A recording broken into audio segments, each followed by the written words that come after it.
Ceci est une publication de infowacat.net et d'entreprendrefaso.com dans le cadre du projet Ecomédia avec l'appui de la Chambre de commerce et d'industrie du Burkina Faso.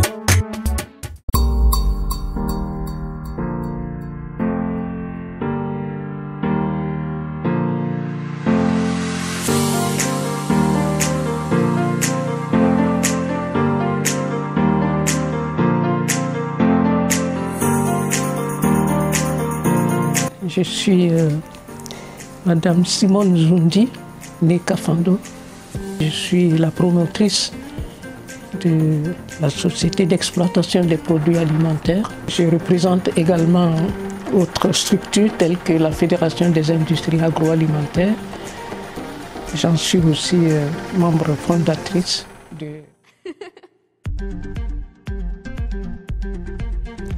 Alors, s'agissant de la société d'exploitation des produits alimentaires, disons que c'est la mutation de la boulangerie-biscuiterie du Levant.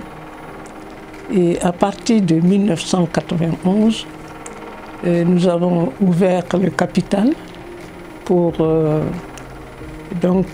créer la société d'exploitation des produits alimentaires avec au départ la participation de Nutri7 pour nous aider à maîtriser la formulation des produits, surtout dans le domaine de la malnutrition.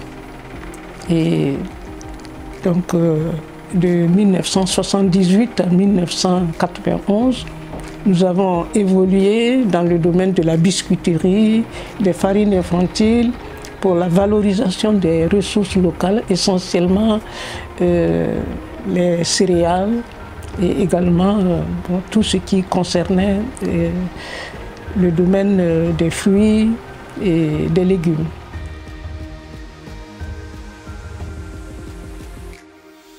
C'est vraiment une longue histoire. Au cours de mes études supérieures, au cours de géographie économique, j'ai appris que les pays industrialisés, même sans être des pays agricoles, c'est avec l'agroalimentaire qu'ils ont développé leur industrie. Alors, ça avait produit un stilt, comme on dit, dans mon esprit. J'ai dit, pourtant, mon pays, il est agricole. Alors, il va falloir que nous aussi, nous puissions voir qu'est-ce que nous pouvons faire. Alors, c'était le déclic, premier déclic. Et pendant les vacances, j'ai eu l'opportunité de travailler dans une biscuiterie à Montpellier pendant les vacances. Et là également, la première des remarques que j'ai faites, il y avait une haute intensité de main-d'œuvre féminine au service du conditionnement des biscuits. C'était la biscuiterie unique de Montpellier. Alors, deuxième déclic, j'ai dit, bon, un jour, il faut que je crée des emplois pour les femmes. Voilà les deux déclics qui ont animé ma vie. Disons même que c'est depuis mon enfance aussi. Et mon intention, c'était donc que nous puissions valoriser et faire des produits nouveaux avec notre mil, notre maïs, etc. Alors j'ai été encouragée. Et à l'époque, il y avait un expert de l'Amérique latine, M. Contreras. Alors quand il a entendu que je voulais faire la valorisation de nos produits locaux, il a sauté sur l'opportunité pour dire, voilà, ce sont ces initiatives qu'il faut encourager. Alors c'est lui qui a rédigé tout ce qu'il y avait donc comme document à présenter à l'époque. Et ils m'ont soutenu, mais les vrais problèmes ont commencé à partir de là. Une fois qu'on est seul dans la lutte, alors si au niveau du cadre supérieur, au niveau surtout du politique, on n'est pas compris, et il fut un moment même où j'ai rencontré le ministre du Commerce, il dit, toi tu as 15 ans d'avance sur les gens, comment tu veux qu'on te comprenne? Donc vous voyez, il fallait mener le combat pour essayer de faire passer l'initiative comme quoi la valorisation de nos ressources locales pouvait contribuer à créer des emplois et surtout faire aussi de la richesse, donner une bonne santé à nos populations par une alimentation plus saine Et cela n'a pas été facile, ça a été un combat qui perdure.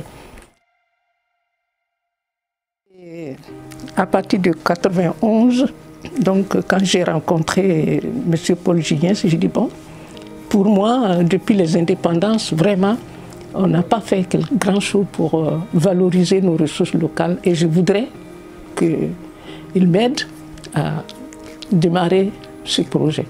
Et c'est ainsi que nous avons élaboré, Paul Gignès m'a aidé à élaborer le premier statut de la Fédération nationale des industries de l'agroalimentaire.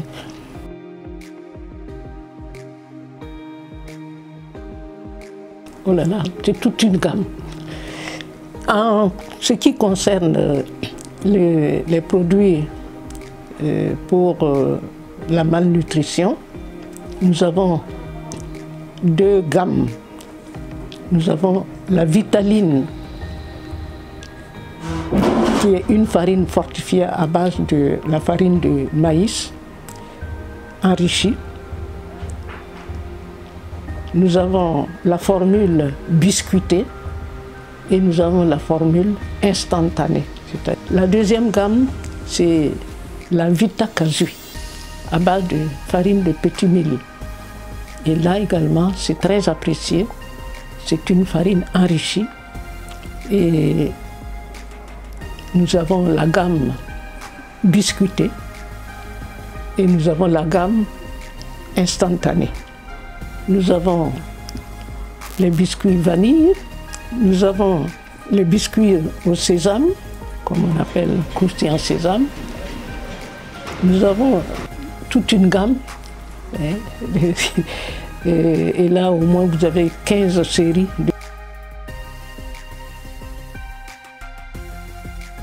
À l'endroit de nos jeunes et de nos femmes, pour tous ceux qui ont des initiatives pour entreprendre, il faut avoir confiance en soi-même et se dire que toute la vie, c'est un combat. C'est un combat, mais on n'est pas seul. Quand on est sur le terrain, on trouve aussi des personnes avec lesquelles vous avez les structures. Il faut savoir aller également prendre l'information. Et je dis toujours aussi à nos jeunes, il ne faut pas rester, surtout les femmes, rester dans votre coin et puis croire que vous allez avancer. Non, il faut sortir, il faut voir et apprendre, voir, juger, agir.